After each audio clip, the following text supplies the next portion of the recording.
بسم اللہ الرحمن الرحیم۔ آج کی ہماری گفتگو کا آغاز ایک تعزیت سے ہوگا، اور وہ تعزیت دو اہم بڑی شخصیات کا دنیا سے رحلت کرنا ہے۔ ان دونوں شخصیات کا تعلق مدارس دینیہ سے ہے۔ ہاں جی۔ ایک مفتی اعظم پاکستان مفتی محمد رفیع عثمانی صاحب رحمۃ اللہ علیہ، اور دوسرے جامع عمر بن خطاب ملتان کے شیخ الحدیث اور محترم حضرت مولانا کریم بخش صاحب۔ اللہ تعالیٰ ان دونوں کو اپنی جوار رحمت میں جگہ دے۔ ایک امت مسلمہ کے لیے عظیم سانحہ ہے، بہت بڑی شخصیات تھیں، بہت بڑا یہ ہمارا اثاثہ تھی، اور ان کی ہمارے مذہب کے حوالے سے، ملک پاکستان میں مدارس کے حوالے سے ان کی گراں قدر خدمات ہیں۔ تو اللہ پاک ان کی یہ تمام جو کاوشیں تھیں ان کو اعلیٰ درجات میں قبول فرمائے۔ آگے پھر ہم مزید جو آج کے ٹاپک ہیں روٹین کی گفتگو کریں گے، اس کی طرف آگے بڑھیں گے۔ دو ٹاپک میرے خیال میں اس وقت ہمیں ڈسکس کرنے چاہیے جو انتہائی اہمیت کے حامل ہیں۔ جی ایک وہ جی آپ کچھ کہنا چاہ رہے ہیں؟ ہاں جی، ٹاپک کے بارے میں آپ وہ کر دیں پہلے، پھر بعد میں وہ ایک تو یہ ہے کہ سوشیالوجی کے ایک مضمون میں جو عمرانیات مضمون ہے، سبجیکٹ ہے سوشیالوجی کے اندر، اس میں کچھ اس کے سلیبس میں کچھ ایسی نازیبا اور ایک گھٹیا ترین قسم کی کچھ عبارات شامل کی گئی ہیں، اور اس میں حکومت پنجاب نے سٹینڈ لیا اور اس کو بین کر دیا ہے۔ یہ ایک اچھی کاوش ہے، ہم خراج تحسین پیش کرتے ہیں حکومت پنجاب کو اور اس کو سراہتے ہیں، لیکن میرے خیال میں پبلک کے لیے بھی یہ ضروری ہے کہ ان کو یہ آگاہی حاصل ہو، کیونکہ وقتاً فوقتاً ایسی چیزیں، ایسی شرارتیں ہوتی رہتی ہیں کہ مغربی ایجنڈے پہ کام کرنے والی NGOs جو ہر پارٹی کا حصہ بنتی ہیں، اور پھر اس طرح کی چیزیں یا ہماری بیوروکریسی میں آتی ہیں، اور پھر وہ اس طرح کی چیزیں شامل کی جاتی ہیں۔ تو اس حوالے سے میں چاہتا ہوں کہ آپ تھوڑا سا پبلک کو اس حوالے سے اویئرنیس دیں کہ ہوا کیا ہے ایکچولی۔ وہ یہ کہ یہ بک ہے عمرانیات سوشیالوجی، یہ ہماری 11ویں جماعت کی کلاس کے اندر مطلب پڑھایا جانے والا سبجیکٹ ہے۔ یہ آرٹس کے سٹوڈنٹس اس کو پڑھتے ہیں، مطالعہ کرتے ہیں اس کا۔ تو یہ جو بک ہے یہ آئینہ عمرانیات، یہ جیسے خلاصہ ہماری اس میں شمار ہوتا ہے نا، گائیڈ، یہ اس ٹائپ کی یہ بنائی گئی ہے ایک پرائیویٹ، اس کے خالد بک ڈپو والوں نے، یہ پائلٹ کے نام سے ان کی جو پبلشنگ ہے وہ ہوتی ہے۔ تو اس کے اندر انہوں نے بڑی سنگین مطلب وہ کی ہے، اور اس کو آج سے کچھ عرصہ پہلے بھی ہم اس بات کے اوپر یہ بات کر چکے ہیں کہ یہ اس طرح کی غلطیاں جو ہوتی ہیں، یہ آپ اس کو، میں نہیں سمجھتا کہ یہ اتفاقاً ہوتی ہیں یا کوئی پرنٹنگ اس کے اندر کوئی مطلب پلان ہوتی ہے۔ یہ پلان ہوتی ہیں۔ ہم نصاب کے اندر جو یہ چیزیں ایڈ کرتے ہیں تو اس کی پروف ریڈنگ ہوتی ہے باقاعدہ، اس کا مطلب پورا سسٹم، تو یہ اتنی بڑی سنگین چیزیں ایسے نہیں آ جاتی منظر عام پر۔ ابھی انہوں نے کیا کیا کہ آپ دیکھیں اس کے اندر جو پیج نمبر ہے 242، اس کے اندر ایک کویسچن ہے، وہ ہے کہ معاشرتی تبدیلی کی راہ میں رکاوٹ بننے والے کون کون سے عناصر ہیں؟ معاشرتی تبدیلی میں جو رکاوٹ ہے مطلب وہ عناصر، تو آپ جواب ملاحظہ کیجئے کہ اس کے اندر کتنا بڑا ظلم کیا گیا ہے۔ اس کے اندر جو لفظ پہلا ہی انہوں نے جس چیز کو، جس عنصر کو شمار کیا ہے وہ مذہب ہے، اور مذہب کے اندر انہوں نے پہلا نام ہی اسلام کا لیا اور لکھا ہے اسلام ایک ترقی پذیر مذہب ہے۔ یعنی پہلا سنٹینس ہی انتہائی بیہودہ، میرے مطلب ہے کہ مذہب کو ہی مسخ کر رہا ہے، میرے مذہب کی جو شناخت ہے کہ اس کو ترقی پذیر۔ اس کے بعد اس کے اندر جن چیزوں کی وہ انہوں نے آگے لکھا نا کہ یہ کیوں مطلب رکاوٹ ہے، اس میں لکھا جی اسلام آزادی نسواں پر پابندی لگاتا ہے، اور دوسرا نے لکھا کہ جی پردے کی اہمیت مطلب یہ کرتا ہے جی عورتوں کو پردہ کرنا چاہیے۔ آگے وہ وضاحت لکھنے کہ اگر عورتیں پردہ نہ کریں اور مردوں کے شانہ بشانہ کام کریں تو اس سے معاشرے کے اندر تبدیلی آ سکتی ہے، مثبت رجحان آ سکتا ہے اس چیز سے۔ اس کے بعد میں کہ سود، اگر کہ سود اسلام میں منع ہے، حرام ہے، لیکن پوری دنیا کی معیشت بھی اس لسٹ میں انہوں نے شامل کیا ہے کہ جو ترقی میں رکاوٹ بن سکتی ہے۔ جی اب انہوں نے لکھا جی کہ جو سود ہے یہ حرام ہے، لیکن پوری دنیا کی معیشتیں جو کام کر رہی ہیں وہ کر رہی ہیں سودی نظام پر۔ تو اگر نعرہ نکال دیا جائے کہ سود حرام ہے تو اس سے بھی معاشرے کے اندر تبدیلی آ سکتی ہے۔ یہ ایک پیج کی ایک آپ سمجھیں کہ ایک ہیڈنگ ہے. تو اس کے اندر باقی بھی بہرحال الحمدللہ اس کے اوپر جب یہ سوشل میڈیا کے اوپر آواز آئی، پہلی بات تو یہ ہے کہ یہ آواز جس جگہ سے آنی چاہیے تھی وہاں سے نہیں آئی. آپ کی یہ آواز آنی چاہیے تھی کالج سے، ہاں جی، آپ کی یہ آواز آنی چاہیے تھی ان ٹیچر سے کہ جو اس سبجیکٹ کو پڑھا رہے تھے.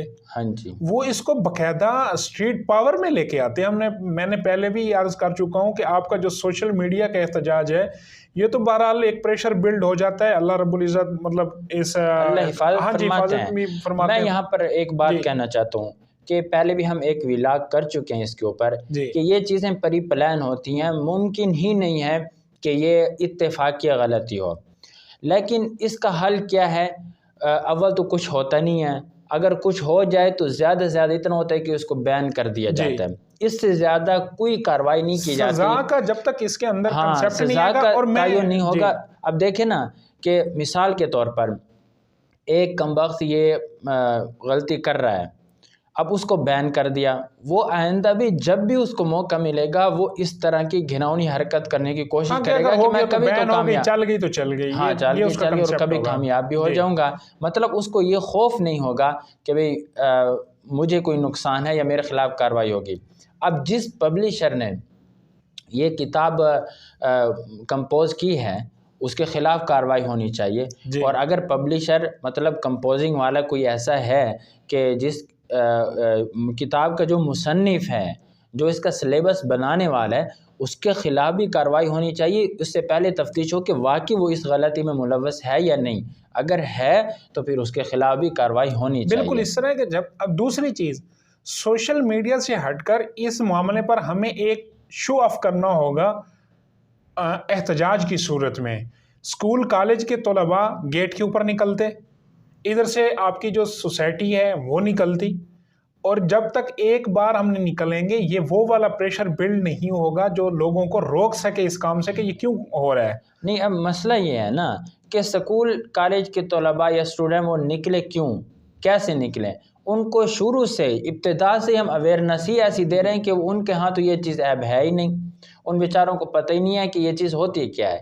ایک طرف ٹھیک ہے ہمارے معاشرے کا یہ رویہ یا ہمارے معاشرے کی یہ روش انتہائی افسوسناک ہے کہ ہم اپنے بچوں کو بھی یہ تربیت نہیں دیتے اسلام کے بنیادی عقائد کے حوالے سے. ہم اس کو ٹوٹل ایک مذہبی اور دقیانوسیت اور بنیاد پرستی کہہ کر بالکل سائڈ پہ کر لیتے ہیں.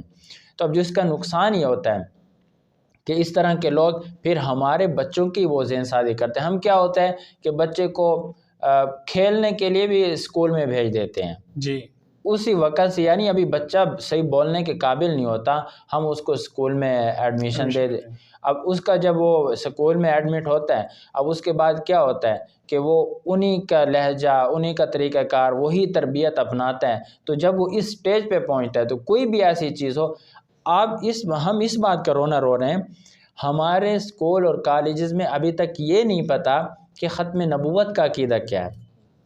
یعنی آپ اندازہ لگائیں، اور ہم یہ پھر ایکسپیکٹ کر رہے ہیں کہ بھی وہ اس طرح کے کاموں میں وہ مطلب احتجاج کریں گے. دوسری جو اہم چیز ہے وہ قطر کے اندر کچھ ڈیولپمنٹس ہیں.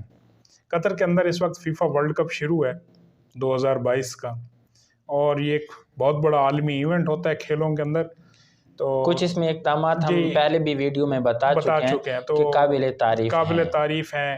اس کے اندر ابھی جب اوپننگ سیرمنی ہوئی تو وہاں پر ایک شخص معذور ہیں جو قطری ہیں، تو ان کے ساتھ ہالی ووڈ کے بہت بڑے ایکٹر تھے وہ فری مین، تو انہوں نے ان کے ساتھ انٹرویو کیا. تو اس کے اندر کچھ قرآن مجید کے حوالہ جات کا ذکر ہوا ہے. بہرحال وہ اس سے پہلے بھی کچھ امبیرس ہیں اسلام سے، مطلب نا جیسے کہ ہم متاثر ہیں اسلام کے سے اچھا وہ رکھتے ہیں.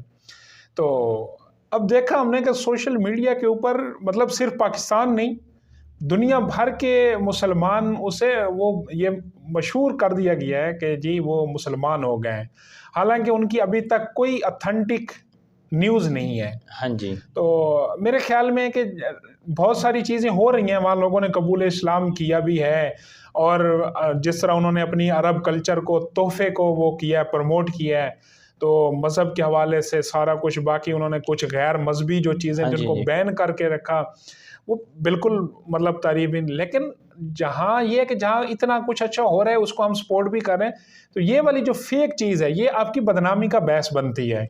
کل کو وہی شخص اگر وہ ٹویٹ کر دے اپنے آفیشیل ٹویٹر سے کہ میرا تو کوئی تعلق نہیں ہے ایسا سے، تو اس طرح یہ جائے گا کہ جیسے اسلام ایک چیپ مذہب ہے. مطلب میں اس کو یہ سمجھتا ہوں کہ جی یہ اچھا اس میں نا یہ بات چل پڑی ہے جی. تو میں سوشل میڈیا پہ بھی دیکھ رہا ہوں اس چیز کو، بہت شدت سے محسوس کر رہا ہوں کہ ہمارے اپنے اندر بھی دو طرح کی رائے پایا جائے. ایک وہ رائے ہے کہ جو لبرل اور سیکولر ہے اس پہ تو ہم نہیں جاتے، کیونکہ وہ ٹوٹلی ان اقدامات کو مطلب ہے کہ کرٹیسائز کر رہی ہیں. لیکن ایک ہمارا اپنا جو مذہب سے لگاؤ رکھتا ہے، ان کی بھی اس میں دو رائے آ چکی ہیں. مطلب کچھ لوگ تو انتہائی مطلب لیول پہ جا کے قطر کو سپورٹ کر رہے ہیں اور اس کے مطلب اقدامات کو سراہ رہے ہیں. لیکن کچھ اس طرح بھی ہیں ہمارے دانشور، خود ساختہ دانشور آپ کہہ لیں، کہ جو اس کو مطلب یہ ہے کہ اچھا تصور نہیں کر رہے، اس سراہنے کے عمل کو اچھا نہیں کہہ رہے. میرے خیال میں ہمیں ایکسٹریم لیول تک بھی نہیں جانا چاہیے اور ایک معتدل رائے بنانی چاہیے. ٹھیک ہے، دیکھیں نا اب سعودیہ ہے، سعودیہ بھی تو غیر اسلامی روایات لے کر ملک میں آ رہا ہے یا نہیں آ رہا ہے؟ دبئی بھی تو عرب ملک ہے، وہاں کیا کچھ نہیں ہوتا. دنیا کا سب سے بڑا مندر انہوں نے بنا ڈالا سارا. اس سے ہٹ کر دنیا کی میرے خیال میں ہر قسم کی فحاشی اور یعنی جی آپ دبئی میں ہو رہی ہے، وہ بھی ہے. اب قطر ہے، اچھا جو خود ساختہ دانشور ہیں وہ اس کو کہہ رہے ہیں کہ اس نے اسلام کو پروموٹ نہیں کیا، اس نے اپنی ثقافت کو پروموٹ کیا.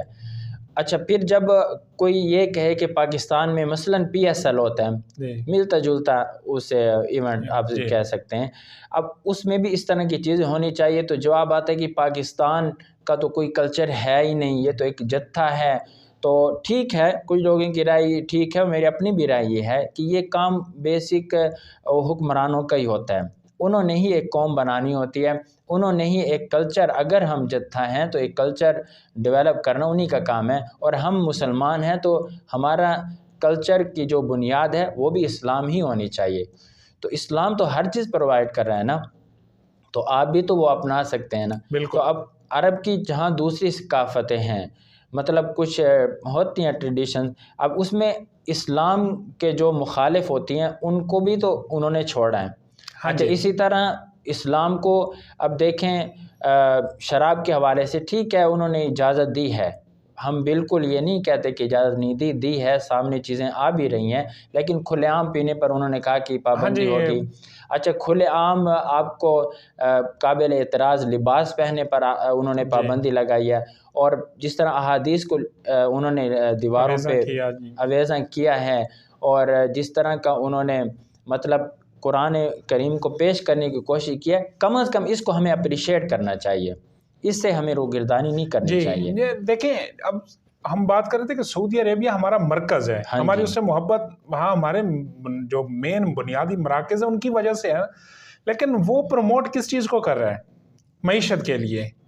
تو اسی طرح قطر کے پاس تو بہت بڑا موقع تھا کہ اتنا بڑا جو ایونٹ ہو رہا تھا تو وہ اپنی معیشت کو مطلب وہ کرنے کے لیے یورپ کو پروموٹ کر سکتا تھا، یورپین کلچر کو مطلب یہاں مغرب میں قطر پر ہو رہی ہے. ہاں جی، بڑے بڑے نامور جو لوگ تھے جو فیفا ورلڈ کپ میں جنہوں نے وہ کرنا تھا، پرفارمنس کرنی تھی، سارا وہ نہیں ہے کہ قطر جو ہے یہ انہوں نے تو یہی کہا کہ یہ قطر تو ایک مذہب کو پروموٹ کر رہا ہے، انہوں نے یہ نہیں کہا کلچر کو، انہوں نے کہا جی مذہب کو پروموٹ کر رہا ہے. لیکن قطر نے پھر بھی مطلب یہ ہے کہ بیک فٹ پہ نہیں آیا. بیک فٹ پہ نہیں آیا. بہرحال ہمیں اس حوالے سے کہ جس طرح کی اب موجودہ صورتحال ہے ہماری مسلمانوں کی، تو اس میں اس کو ہم ایک ہوا کا جھونکا کہہ سکتے ہیں.